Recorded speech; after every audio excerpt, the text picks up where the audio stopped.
materi kelompok 1 akan menjelaskan materi tentang peta korelasi untuk mencari R product moment. Dimulai dari saya yang mengatakan Abdul Hamid, saya Nurul Azlin, dan saya Alzara Vita Salsabella, dan saya Fariska, yang akan menjelaskan peta korelasi untuk mencari R product moment. Pada hari ini simak video. Baik, langkah pertama untuk membahas materi mengenai peta korelasi untuk mencari R product moment ialah dengan mencari variabel X dari interval X tersebut. Jadi dari awal penjelasan kita mulai dengan rumus yang sudah ada. Yang pertama yaitu rumusnya R per I sama dengan H. H ini dilambangkan dengan height ataupun nilai tertinggi dari variabel X. Kemudian dikurang dengan L. L adalah low, yang artinya nilai variabel terendah di variabel X. Kemudian kita tambah dengan angka 1. Ini sesuai rumus. Kemudian I dilambangkan dengan interval. Nah, pada nilai height ini, nilai tertinggi dari variabel X itu nilainya 89. Kemudian kita kurang dengan nilai terendah di variabel X yaitu angka 35. Kita tambah dengan angka 1 sesuai dengan rumus. Kemudian 89 kurang 35 hasilnya 54. Kita tambah dengan 1, hasilnya adalah 55. Kemudian kita balik lagi ke rumus pertama tadi, R dibagi dengan I interval. Jadi dalam penjelasan ini I itu dilambangkan dengan interval dan angka-angka interval tersebut mengacu pada angka-angka yang ganjil. Contohnya seperti 3, 5, 7, 9 dan lain sebagainya. Jadi untuk awalan ini kita akan memakai angka 5 sebagai uji coba untuk mencari interval pada variabel X. R 55, kemudian kita bagi dengan I. I-nya kita uji coba angka 5. Hasilnya sama dengan 11. Maka variabel X intervalnya ialah 11. Baik, selesai tadi kita mencari variabel X. Untuk mencari interval variabel X, maka kita akan melanjutkan pencarian interval daripada variabel Y dengan rumus yang sama, yaitu kita tulis di sini variabel Y terlebih dahulu. Kemudian kita tuliskan rumus yang sama seperti di variabel X, yaitu R dibagi dengan I yang artinya interval. Kita tulis rumusnya H yang berarti nilai tertinggi daripada variabel Y. Kemudian R dilambangkan dengan nilai terendah di variabel Y. Kita tambahkan dengan angka 1 sesuai dengan rumus. Kemudian angka tertinggi daripada variabel Y yaitu angka 84. Kita kurang dengan angka terendah daripada variabel Y yaitu angka 54. Kita tambahkan dengan 1, maka 84 kurang 54 hasilnya adalah 30. Kita tambah dengan 1, hasilnya 30. Maka kembali lagi pada rumus yang tadi yang di awal, R dibagi dengan I yang di interval. Sesuai dengan pencarian interval tadi, maka kita akan menguji coba angka ganjil yang baik untuk mencari interval dari variabel Y. Maka kita di sini akan kita gunakan angka ganjil 3. Kita bagi dengan 31. Kita bagi dengan 3, hasilnya yaitu 10,333 dan seterusnya. Jadi makanya 10,333 dan seterusnya dibulatkan menjadi angka 11. Maka variabel Y memiliki interval 11. Baik, karena kita sudah mendapatkan nilai interval dari variabel X yang jumlah kerasnya itu adalah 5, maka kita akan memasukkan angka yang tersebut kepada peta korelasi untuk mencari R product moment. Yang pertama yaitu pembuktian dari variabel X yang nilai terendah 35, kita masukkan kepada tabel peta korelasi. Yang 35 paling kecil kita tambahkan dengan 5 kelas tadi yang hasilnya intervalnya 5 dari variabel X, maka jumlahnya itu 35, 36, 37, 38, 39. Nah, di sini sudah tertulis 35 sampai 39 dan seterusnya. Maka jumlah interval dari variabel X itu adalah 5. Kemudian untuk variabel Y sama seperti yang tadi, angka terendah dari variabel Y yaitu 54, maka kita akan memasukkannya kepada peta korelasi untuk mencari R product moment dengan angka paling rendah, dan sesuai jumlah kelas yang kita cari tadi, interval yang didapatkan dari Y variabel Y tersebut adalah 3, maka kita akan menambah dengan angka 3. 50 sebagai contoh, 54, 55, 56. Maka jumlah kelas yang kita masukkan pada tabel itu 3. Jadi 54, 55 dan 56 ini jumlah variabelnya, jumlah intervalnya adalah 3 dan seterusnya. Baiklah, setelah kita mendapatkan interval nilai X dan interval nilai Y, selanjutnya kita akan menteli nilai pada data yang ada pada SMA Negeri Sungai Pak Ning ini, di mana nilai ANI, nilai matematika ANI yaitu merupakan variabel X 35 ada di sini, sedangkan nilai fisikanya yaitu 55 yaitu ada di sini. Jadi kita ada di sini. Jadi kita tulis telinya di sini 1. Selanjutnya yaitu pada nilai ANA. ANA nilai matematikanya yaitu 79. 79 ada di sini. Sedangkan fisikanya yaitu 80. 80 ada di variabel Y-nya yaitu pada kolom yang ketiga. Berarti kita tulis yang telinya di sini. Untuk data selanjutnya juga sama dilakukan sampai anak yang ke-80.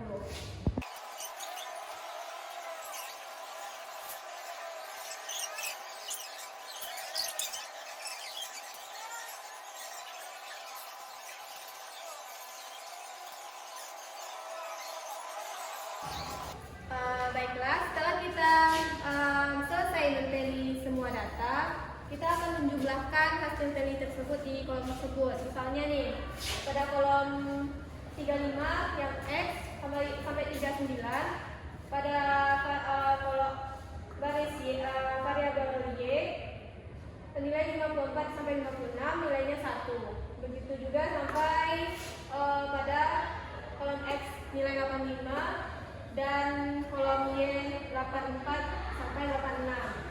Jadi ini terdapat 1, ini juga 1. Beda dengan yang lainnya. Misalnya ini ada 3, ini ada 2, ini ada 2 dan seterusnya.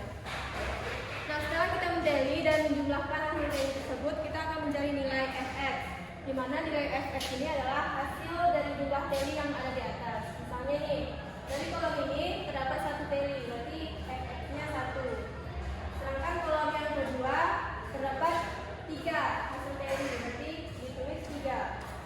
Sedangkan yang kelima terdapat 4, yaitu 1 tambah 1 tambah 2, berarti 4.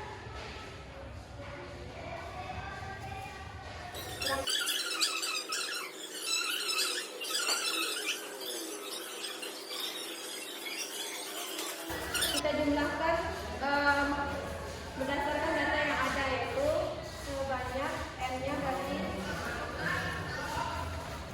80. Nah, begitu juga pada variabel Y yaitu Fy, kita jumlahkan ke samping, yaitu ini 1 ini 1 tambah 1 sama dengan 2, 1 tambah 1 tambah 1 3 tambah 3 berarti 6. Ini 1 tambah 1 tambah 1 3 5 berarti ini 8. Nah, jumlah Fx dan Fy itu harus sama, yaitu 80. dan Y aksen. Nah, cara caranya itu koordinat nolnya itu ada di tengah. Berarti di X aksen ini koordinatnya ada di 12. Berarti di sini ditulis 0. Sedangkan sini 1, 2, 3, 4, 5. Sebagaimana variabel X kalau ke kanan itu positif, sedangkan ke kiri adalah negatif. Tapi di sini juga seperti itu pada Y aksen, di mana di sini titik nolnya itu angka 11, yaitu di sini ada nolnya. Kalau ke atas itu nilainya positif, sedangkan ke bawah nilainya negatif. Oke, selanjutnya setelah kita mendapatkan X aksen dan Y aksen, kita akan mencari nilai yang ada di kolom data nilai tersebut. Misalnya nih, yang di sini hasil telinya cuma 1, yang data 54 sampai yang nilai 54 sampai 56. Sedangkan ini X aksennya 5, sedangkan Y aksennya min 5, berarti min 5 kali min 5 sama dengan 25. 25 ini dikali 1 karena telinya cuma 1. Jadi 25 kali 1 sama dengan 25. Nah, baiklah, kita lanjutkan untuk langkah berikutnya yang akan saya lakukan, yaitu yang pertama. Kan di sini kan pembahasan langkah berikutnya kan F Y aksen. Nah, cara untuk mencari F Y aksen ini yaitu F Y ini dikali sama Y aksen. Kan di sini kan F Y aksen, jadi F Y dikali Y aksennya ini jadi sama dengan 2.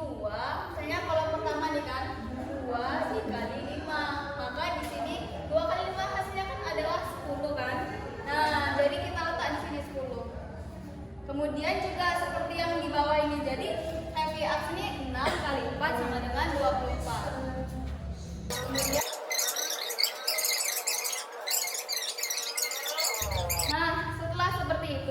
maka kita jumlahkan, yang mana jumlahnya yaitu sigma F Y kali Y aksen sama dengan yaitu 14. Nah, kemudian cara pencarian yang F Y aksen kuadrat ini dari sini. F Y aksen ini dari F Y aksen yang udah kita cari tadi, kemudian dikali Y aksen ini. Nah, jadi kita masukkan sini. Nah, jadi di sini kan ada F Y aksennya ada 10, sedangkan Y aksennya ada 5. Jadi kita masukkan F Y aksen sama dengan 10 dikali Y aksen sama dengan 5. Nah, hasilnya ini sama dengan 50. Jadi 5 kali sama dengan kayak 5, 10 kali 5 itu 50. Kemudian 24 kali 4 itu 96.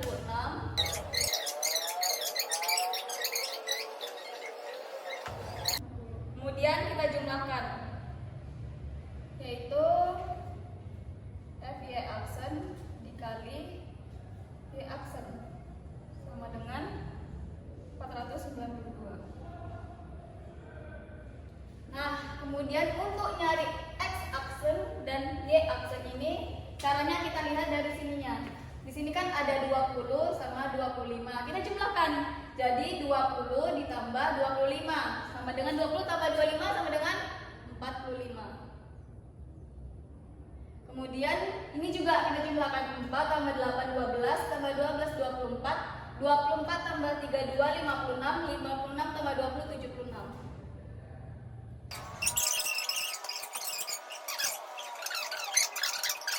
Nah, kemudian pembahasan selanjutnya yaitu X aksen, sama kayak cara nyari F Y aksen. Jadi caranya itu Fx ini kan 1, kemudian X aksen ini kan min 5, jadi 1 kali min 5 itu min 5, kemudian 3 kali min 4 itu min 12. Kemudian ini juga kita jumlahkan, yang mana maka jadinya min 5 kali min 5, min kali min sama dengan positif, jadi 5 kali 5 25. Min kali min positif, jadi 4 kali 12 48.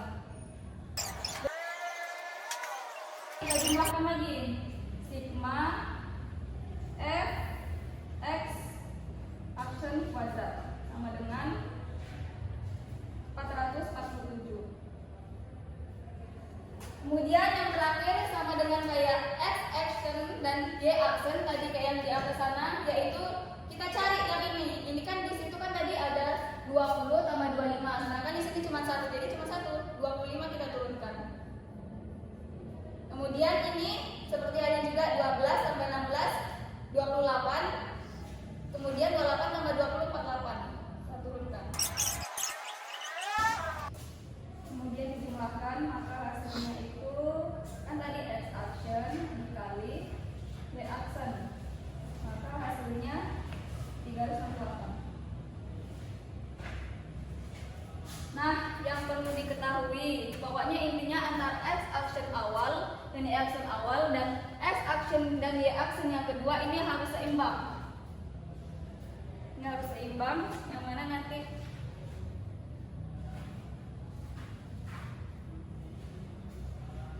pokoknya ini dan ini harus sama hasilnya.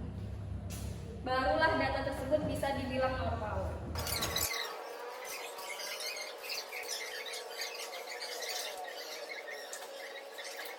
Ini ya, baru aku jelasin dulu. Nah, tadi sudah didapatkan hasil dari X aksen dan Y aksen, yaitu sigma F aksen, Y aksen dan X aksen, Y aksen. Nah, kemudian kita substitusikan ke dalam rumus, yaitu sigma X aksen, Y aksen dikurang sigma F aksen dikali sigma F Y aksen, kemudian dibagi nilai. Nah, kemudian dia dibagi lagi dengan akar sigma F aksen kuadrat dikurang sigma F aksen kuadrat dibagi nilai.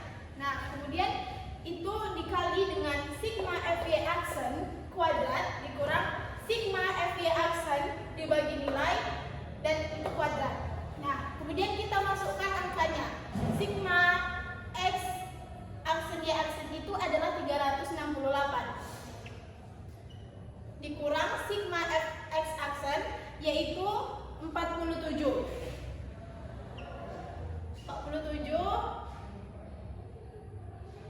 dan sigma F Y aksen itu adalah 14.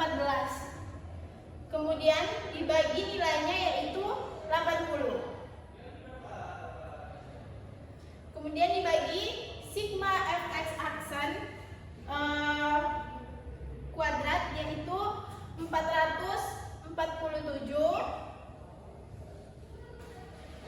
dikurang sigma fx aksen yaitu 0,345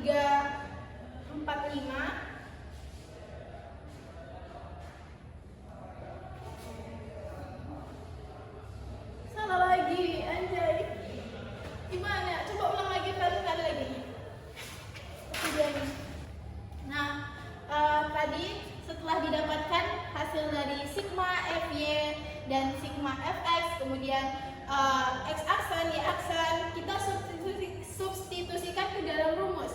Rumusnya yaitu adalah sigma X aksen, Y aksen dikurang sigma FX aksen dikali sigma FY aksen, kemudian dibagi nilai. Nah, kemudian dibagi lagi dengan akar dari sigma fx aksen kuadrat dikurang sigma fx aksen dibagi nilai kuadrat dan dikali sigma fy aksen kuadrat dikurang sigma fy aksen dibagi nilai kuadrat. Nah, kita masukkan nilainya. Sigma x aksen y aksen itu adalah 368 dikurang sigma fx aksen itu adalah 47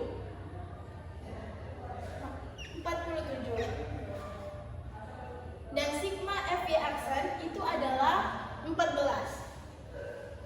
dibagi dengan nilai total keseluruhannya yaitu 80. Nah, kemudian ini dibagi lagi dengan akar dari sigma fx aksen kuadrat yaitu 447 dikurang sigma f aksen fx aksen yaitu 47. dan nilainya yaitu 80. Jangan lupa kuadrat di sini. Kemudian sigma FY aksen yaitu 492. 492 dikurang sigma FY aksen itu 14. Dibagi nilainya yaitu 80 kuadrat. Nah, kemudian kita turunkan hasilnya yaitu 368 dikurang 47 dikali 14 yaitu 658 dikurang 80 dibagi 447 dikurang 47 dikali 80 pangkat 2 hasilnya yaitu 0,345. Nah, kemudian 492 kita turunkan dikurang 14 dibagi 80 pangkat 2 yaitu hasilnya 0,031. Kemudian kita turunkan lagi menjadi 368 dikurang 358 dibagi 80 yaitu hasilnya 359,775 dibagi 447 dikurang 0,345 yaitu 446,655 dikali 492 dikurang 0,031 yaitu hasilnya adalah 491,969. Nah, kemudian 359,775 ini kita keluarkan dari dalam kurung jadi 446,665 dikali 491,969 yaitu hasilnya adalah akar dari 2197,40,4135.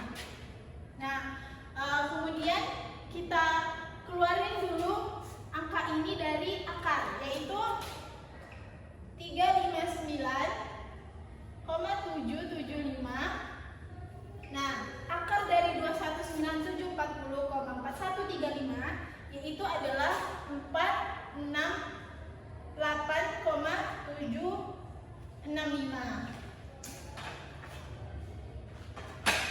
Maka 359,775 dibagi 468,765 hasilnya itu adalah 0,767. Nah, inilah R hitungnya. Sebelumnya kita udah dapat nih R hitungnya adalah 0,767. Selanjutnya kita mencari interpretasi terhadap RX produk momen ini. Yang langkah pertama itu adalah kita mencari DF. Nah, rumus mencari DF itu adalah nilai dikurang NR. Nilainya itu 80, tadi jumlah seluruhnya itu adalah 80 dan NR ini adalah variabel. Variabelnya itu dua, yaitu nilai hasil matematika dan nilai hasil fisika, yaitu 2. Jadi 80 kurang 2 adalah 78. Membandingkan RO dengan R tabel.